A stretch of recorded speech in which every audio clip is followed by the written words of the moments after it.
e nosso Deus, eternamente agora e sempre, pelos séculos dos séculos. Amém.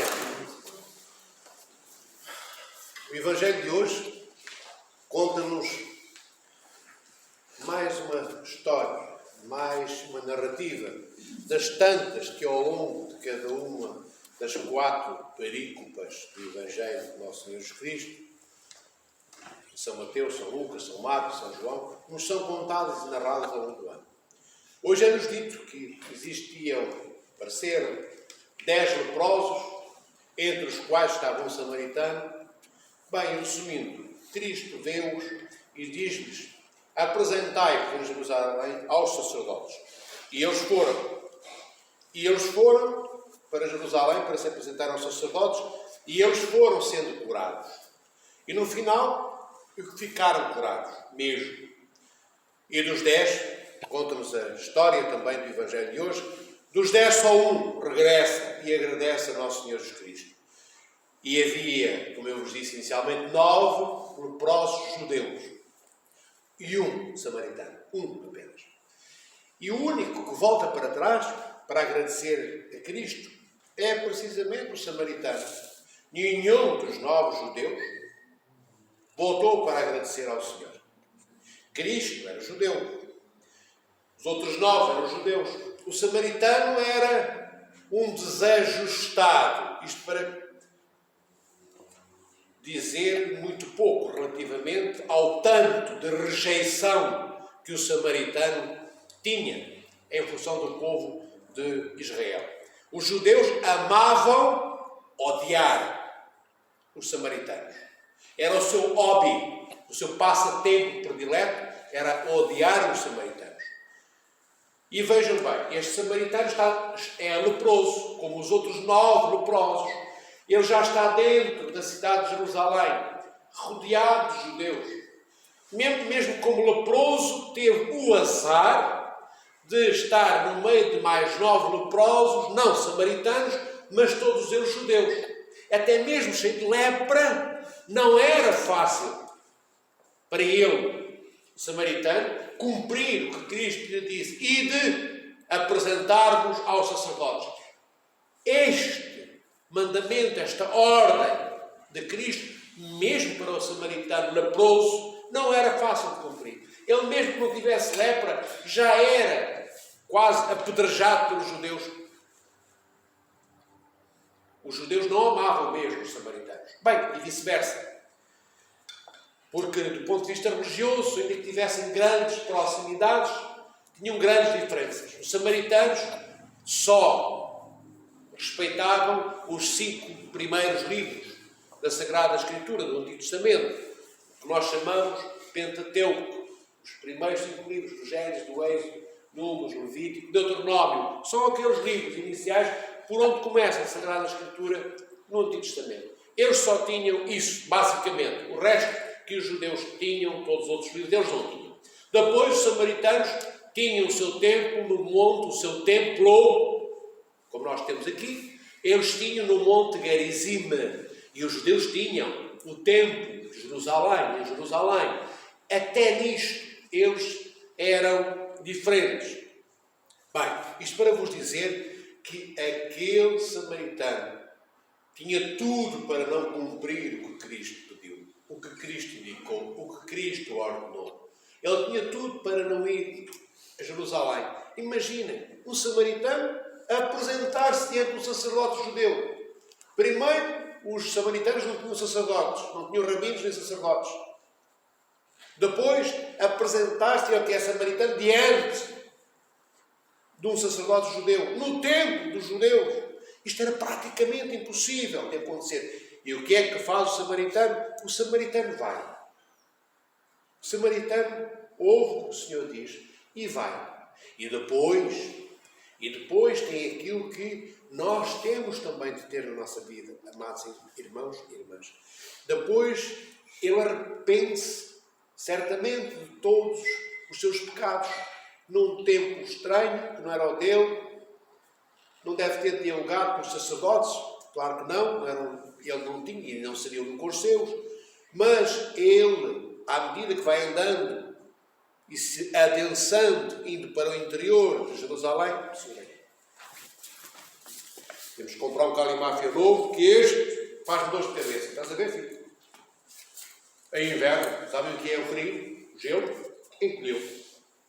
Porque a minha cabeça não aumentou. Bem, fiquei com isso.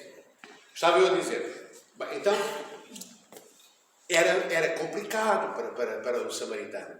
Mas dizíamos, e ele no caminho, rodeado, no caminho para o centro de Jerusalém, para o templo, no meio daqueles judeus todos e dos outros todos que os iam, ele vai pedindo perdão a Deus por tudo o que ele era. Por tudo o que ele era enquanto homem, por tudo o que ele era enquanto ser humano, na vida. E além disso, ele também é leproso. E de repente ele começa a constatar que começa a ficar menos leproso. Até que desaparece a lepra toda. E o que é que ele faz? A primeira coisa que ele faz imediatamente é regressar para junto de Cristo e agradecer a Cristo. Agradecer. Foi o único dos 10 que apresenta uma demonstração efetiva, real, objetiva, clara, concreta, cristalina, diante de Cristo. Ao ponto de Cristo dizer, mas não eram mais 9. Do género, onde é que estão? Pergunta Cristo os outros 9. Não foi bem assim. Mas é o que Cristo quer dizer. E ele diz que sim, que havia mais. Pronto. Mas os outros 9, que eram, vejam bem, os outros 9 eram judeus da raça de Cristo. Ele não era.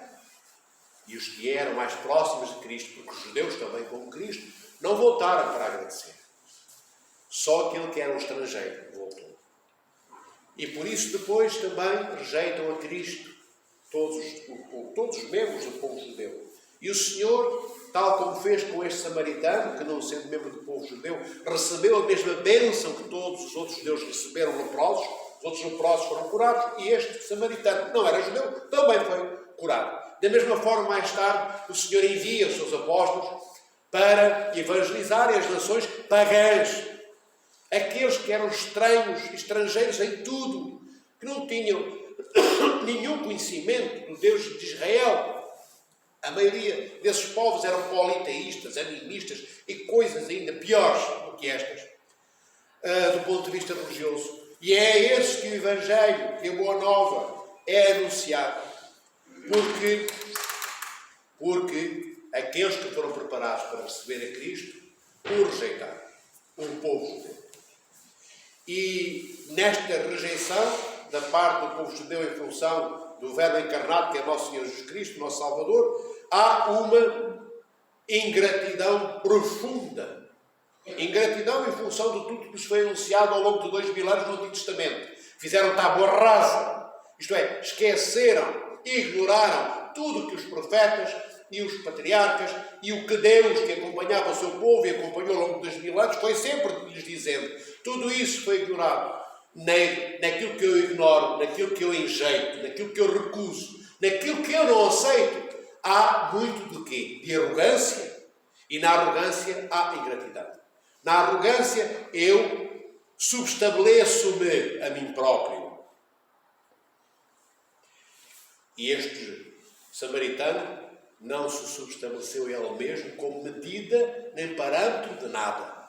Este samaritano, ao contrário daquilo que era suposto cada um dos membros do povo judeu, não só aqueles 9 leprosos judeus, isso é uma imagem de todos os outros 800, 900, 1000 ou 1 milhão de judeus que existiam. Aqueles 9 apenas é a imagem do comportamento de todo o povo judeu.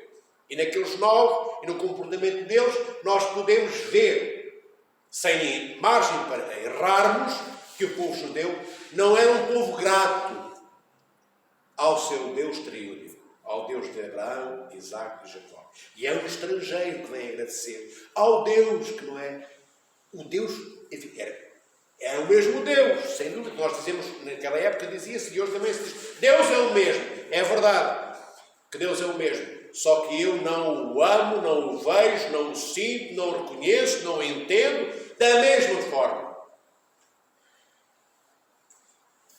Sabem que são pessoas daltónicas. Veem cores que eu não vejo. Quando eu olho para o verde, não sei, veem amarelo. Quando olham para o amarelo, os daltónicos, eu vejo amarelos, veem uma coisa, um anil, não sei se é assim. Mas sei que não veem o que nós vemos. No entanto, são as mesmas cores. Nós olhamos, nós que não somos daltónicos, e vemos o verde é verde. E o outro está a olhar para o verde, não vê verde, vê outra coisa diferente. Esses povos da época, politeístas, não tinham como centro das suas vidas o Deus de Israel.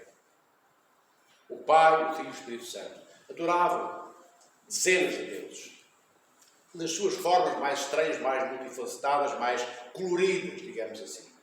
Este samaritano não estava no meio dessa panóplia, isto é, desse conjunto de povos politeístas. Os samaritanos eram monoteístas, como eu mostrei, isto é, monoteístas, quer dizer, adoravam um único Deus, como Israel, era o mesmo Deus, mas não tinham a mesma forma litúrgica, religiosa de se dirigirem a esse mesmo Deus e de o celebrarem. Não tinham. Como eu disse, nem os templos eram os mesmos. Um em Gerizim, no Monte Gerizim, e outro em Jerusalém. Bem, mas no meio de todos estes alinhamentos, de todas estas diferenças, o samaritano é grato. O samaritano, de repente, o samaritano está lá para dizer: Senhor, Senhor, meu Deus, obrigado.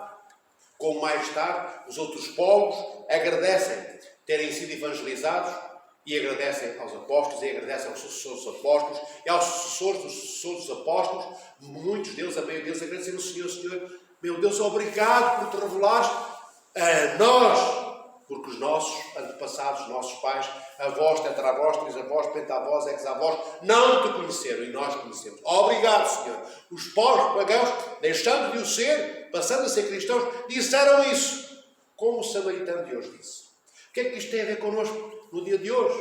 O que é que isto tem a ver connosco no dia de hoje? É que nós devemos aprender também, amados irmãos e irmãs, a sermos gratos diante de Deus.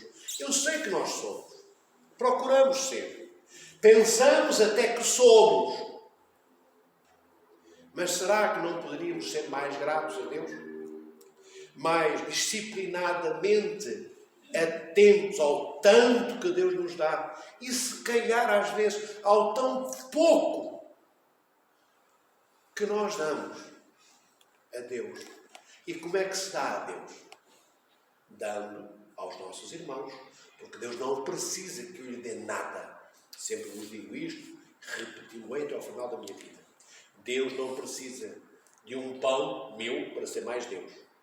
Deus não precisa que eu ore para que Deus seja mais Deus. Não, eu preciso de orar porque eu preciso de dialogar com o Criador. Aquele que me deu a vida. Eu preciso de falar com aquele que me gerou. Como um filho e uma filha precisam de orar. Como? Dialogando com o seu pai, com a sua mãe, com o ventre da mãe onde ele ou ela foram transportados, com o pai que cobriu o ventre de sua mãe com o seu amor, para que o filho ou a filha fossem gerados. Nós dialogamos, temos necessidade de dialogar com os nossos pais. Mas a minha mãe, se eu não falar com ela, não é menos minha mãe. Quer eu falo, quer eu não falo. Ela é mãe. Deus também é Deus. Não precisa da minha oração para absolutamente nada. Mas eu preciso de orar, de jejuar. Eu preciso ser grato diante de Deus. Porque eu sou aquele que foi criado. Eu não pedi a Deus para me criar, para me gerar no ventre de minha mãe. Foi Deus, no seu infinito, eterno amor e transbordante misericórdia, que me deu a vida que eu tenho. Então nós devemos tomar como exemplo o samaritano de hoje. Porque nós também somos estrangeiros. Às vezes na nossa própria casa, no nosso próprio país. Porque somos uma igreja mais pequena. Porque somos uma igreja pobre. Somos uma igreja com dificuldades. O samaritano tinha lepra. Era leproso. E a nossa igreja tem outras dificuldades, por não ter, cá em Portugal, 4 milhões de fiéis, por não ter 500 igrejas cheias de cúpulas, como em Moscovo, ou na Ucrânia, ou em Chisinau, ou em Bucareste, ou em Atenas, ou em Washington, em Nova Iorque, onde existem grandes e belas igrejas. Nós não temos nada disso. Mas não é por não termos isso que somos menos igreja. Nós somos plenamente igreja. Como plenamente o samaritano de hoje recebeu a cura, como os outros 9 judeus a receberam. Ele com uma mais-valia. Ele veio agradecer. Então, Também nós, enquanto igreja, amados irmãos, a igreja somos nós, e vós, e nós. Isto é que é a igreja dentro de um templo, que acolhe a igreja, que somos nós, e o corpo e o sangue de Cristo. E a Trindade também. Porque a igreja toma raízes da Santíssima Trindade. Mas ela é composta pelo corpo de Cristo, pelo seu sangue, e por cada um de nós que deve viver, nós, na sua vida, à imagem do próprio Cristo. Então, esta nossa igreja deve ser motivo para nós sermos gratos diante de Deus. Agradecidos por estarmos vivos e termos um veículo que é a igreja que Deus nos deu, ortodoxa em Portugal, que nos conduzirá, se nós cumprirmos como cumpriram os 10 leprosos de hoje, se nós cumprirmos o que o Senhor disse aos leprosos, ide e apresentai-vos aos sacerdotes em Jerusalém. Se nós cumprirmos o que a igreja nos pede, que cumpramos, também a igreja nos conduzirá ao reino dos céus. Também nós seremos salvos por Cristo nosso Senhor, Deus e Salvador. Temos para isso que ser pessoas agradecidas, pessoas gratas, pessoas reconhecidas, pessoas que cuidam de sua mãe. E a nossa mãe maior, que também é a mãe da nossa mãe, que nos gerou no seu ventre, a nossa mãe maior é a igreja. Esta igreja ortodoxa de Cristo nosso Senhor é a geradora de mães e de pais, de filhos e filhas. E qual é um bom filho e uma boa filha que deixa de cuidar da sua mãe? Algum bom filho deixa de cuidar de sua mãe? Então cuidemos da igreja, porque ela é o ventre que traz a todos nós. Estejamos atentos, como é dito, pelo diácono, ou por quem canta as litanias, quando não há diácono, na Sagrada Liturgia, nas litanias. Estejamos atentos à nossa mãe, porque mãe nossa está sempre atenta aos seus filhos. Então cuidemos, lavemos-lhe as rugas, lavemos-lhe os pés, ponhamos-lhe bons odores para que cheire bem. É isso que o filho faz à sua mãe, por muito velhinha que ela seja. Olhemos também para a Igreja de Cristo, porque ela é a nossa mãe. Às vezes num templo assim, pobrezinho como este, mas cheio de corpos vivos, que somos nós, homens e mulheres, criados à imagem e à semelhança de Deus, para sermos um dia também, como diz o patriarca Atanásio de Alexandria, deificados, divinizados, sermos Deus como Deus é Deus. Continuamos a ser homens e mulheres humanos, nunca seremos Deus divino, como a Trindade na sua natureza e essência, mas seremos iguais a Deus nos seus atributos. Tudo o que Deus faz, nós conseguiremos fazer. Só não seremos tudo o que Deus é. Porque não podemos ser a 4ª ou a 5ª ou a 50ª pessoa da sua Trindade. Mas Cristo cuidou das coisas de seu Pai, não cuidou? Cristo, o Verbo encarnado, quando encarna o Verbo no ventre de Maria e sai Cristo do ventre de Maria, Cristo depois cresce, aprende, enfim, faz a pregação pública, anda com os apóstolos, anda naquelas multidões, ali entre Lagos de Nazaré, Belém, anda pela Galileia, anuncia o reino de seu Pai, e ele é obediente, ele cuida da casa de seu Pai, ele cuida do povo de seu Pai, que é também o seu povo. Esta é também a Igreja de Deus, mas é também a nossa Igreja. Então, cuidemos dela e sejamos gratos a Deus por a termos e por termos também a oportunidade de cuidarmos da igreja. Ela que sempre cuida de nós, mesmo quando nós não somos tão comprometidos assim com a igreja, mesmo quando nós às vezes nos aliamos um pouco. Não façamos isso. Voltemos para trás, como o bom samaritano voltou. Agradeçamos ao Mestre que nos deu a igreja, que nos cura, que é a nossa mãe. E cuidemos da igreja como Cristo cuidou das coisas do seu Pai. Que o Senhor os abençoe. Vos dê, em todos os dias da vossa vida, a cura de todas as vossas enfermidades e doenças, para que não sejamos leprosos na alma, leprosos no nosso amor, não sejamos leprosos na humildade, não sejamos leprosos na falta de disponibilidade.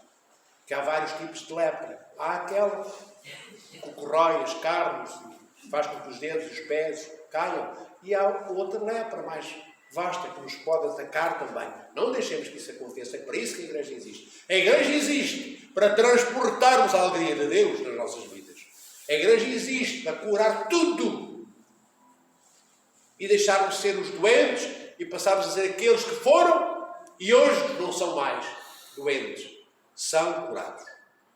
A Igreja é para que isto aconteça e para que, enquanto isto acontece, nos amemos profundamente, amando a Igreja, amando uns aos outros. Que o Senhor vos proteja, vos guarde e vos abençoe ao longo destes dias, todos até ao próximo domingo.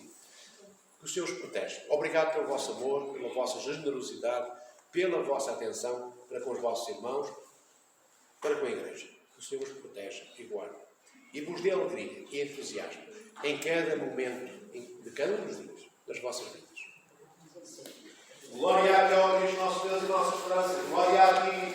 Glória ao Pai, ao Filho e ao Espírito Santo, eternamente, agora e sempre, pelos séculos dos séculos. Amém. Kyrie eleison, Kyrie eleison, Kyrie eleison. Pai Santo, dá-nos a tua bênção. Isso da Trindade vos abençoe a todos, eternamente, agora e sempre, pelos séculos dos séculos.